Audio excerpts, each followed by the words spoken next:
வணக்கம். வாழ்க பல்லாண்டு. அமருங்கள் சுவாமி, அமருங்கள். இருக்கட்டும். தாங்கள் யார் என்று அடியேன் அறியலாமா? அகத்தியன் என்பார்கள் என்னை. ஆஹா, அருந்தமிழ் முனிவரா? ஐயனே, தாங்கள் எங்கள் இல்லம் தேடி வருவதற்கு நாங்கள் என்ன புண்ணியம் செய்திருக்க வேண்டும்? அமருங்கள். இதோ ஒரு நொடி பொழுதில் வந்து விடுகிறேன். எங்கே போகிறாய்? தினந்தோறும் காலையில் மலர்களை பறித்ததும் என்னை பெற்ற அன்னை தந்தையருக்கு பாத பூஜை செய்வது வழக்கம். அதை முடித்துவிட்டு இதோ வந்து விடுகிறேன். ஓஹோ, அன்னை தந்தையின் சேவையை அவ்வளவு உயர்வாக கருதுபவனா நீ?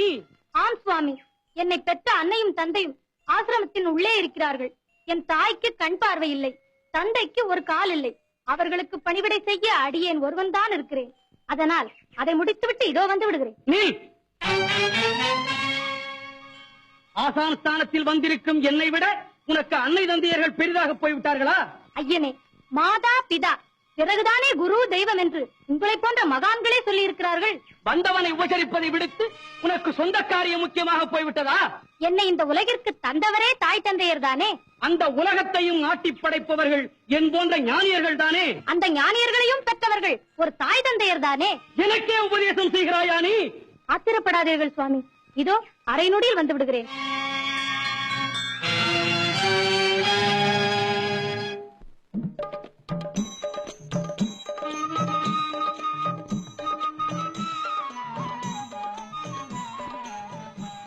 என்னை பெற்ற தெய்வங்களுக்கு என் அன்பு வணக்கம்.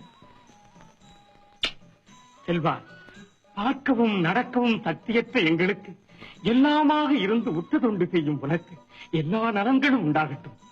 பெற்றோரை மதித்து பெரும் தொண்டு செய்கிறாய். அடுத்த பிறப்பிலாவது நாங்கள் உனக்கு தொண்டு செய்ய ஆண்டவன் எங்களுக்கு அருள் புரிய வேண்டும் அப்பா. செல்வா, வெளியே யாருடன் பேசிக் கொண்டிருந்தாய்? அகத்திய முனிவர் நம் ஆசிரமத்தை நாடி வந்திருக்கிறாரப்பா. அகத்திய பெருமானா? அருந்தவ முனிவராயிற்றே, அவரை வெளியே காக்க வைத்து விட்டால் நீ இங்கு வந்தாய்? ஆமப்பா, பெற்றவர்கள் திருவடியை வணங்கிவிட்டு வருகிறேன். அதுவரை சற்று பொறுங்கள் என்று சொல்லிவிட்டுத்தான் வந்தேன். காக்க வைத்ததின் காரணமாக அவர் கோபப்பட்டு ஏதேனும் சாபத்தை கொடுத்து விட்டால்? புறப்படுங்கள். நடந்த தவறுக்கு நாமாவது அவரோட மன்னிப்பு கேட்கலாம்.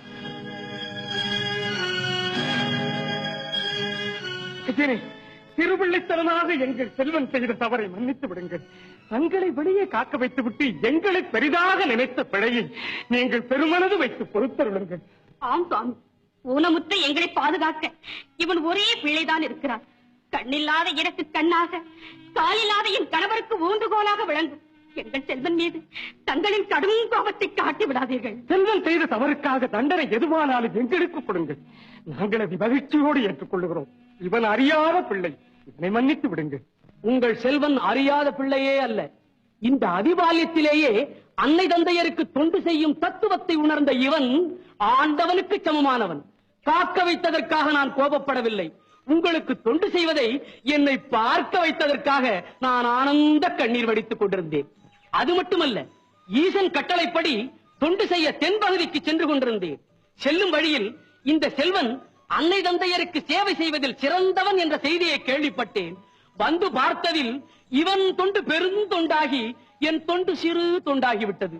அப்பா, பார்வைக்கு பாலகனாய் பண்பிலே தெய்வமாய் விளங்குபவரே, உன்னை போன்ற நல்ல பிள்ளைகளால் பெற்றோர்க்கு பெருமை, அவர்கள் குலத்திற்கு பெருமை, இந்த நிலத்திற்கு பெருமை, இந்த நிலத்தை படைத்த இறைவனுக்கே பெருமை. செல்வா, என் உள்ளம் நெகிழ்ந்து கேட்கிறேனடா, நான் செய்ய போகும் தொண்டு சிறக்க உன் திருவாக்கால் எனக்கு நல்வாழ்த்து கூறு. ஐயனே, சுவாமி. ஐயனே, செல்வம் உங்களை வாழ்த்துவதா? வாழ்த்த வயது தேவையில்லை, தகுதிதான் தேவை.